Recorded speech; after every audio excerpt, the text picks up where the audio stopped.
Through our readings this week, it is obvious that Edward Grant's main points in regards to the decline of science and Islamic philosophy are not true.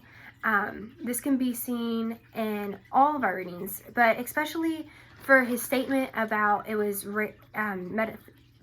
philosophical inquiries were rarely taught in public, and the sciences at madrasas.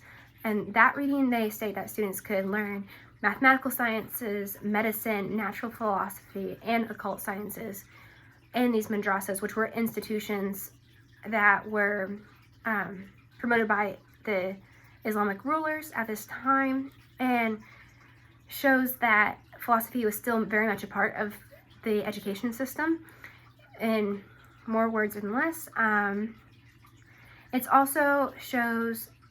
readings also show that there was not a decline in talking about metaphysics. It was just metaphysics wasn't the main focus at the time. Rather, it was more about descriptive physics. And although they still had philosophers who dealt with metaphysics, like Hazeli, who would talk about metaphysics and philosophical theology. But furthermore, it was the reason that Edward Grant probably thinks that there was a decline is because it was different. Like, instead of astronomy and astrology and philosophy all being like dependent on each other, it was more split off into 3 different groups, which just kind of shows the changing of the times rather than a decline. Furthermore, I want to talk a little bit about his points about there's a decline in science and philosophy at this time, just because it wasn't like before. Rather, there's more commentaries like by Nafis and a bunch of other commentators who would deal with works and go line by line to correct and push the science farther, which does not show decline, rather advancement. And furthermore, they even at this time, through these commentaries, they came with large differences between even Galen's work, such as like a differences in the humoral theory and the rotational motion, which is different than Aristotle, and the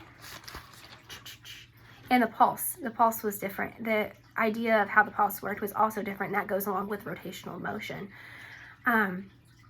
Even more than that, the decline of science and philosophy did not occur at this time. It's just different than how the Christian society worked at that time.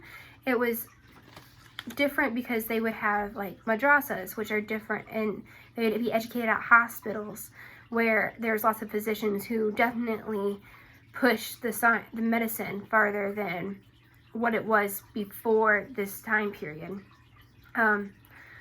Overall, I just want to say that there wasn't a decline in the science of Islamic societies like Edward Grant's main point is, because there was boundless amount of works being produced and commented on, and students and teacher relationships that were able to show how intricate the system actually was at this time, and their connections to the rulers which promoted them.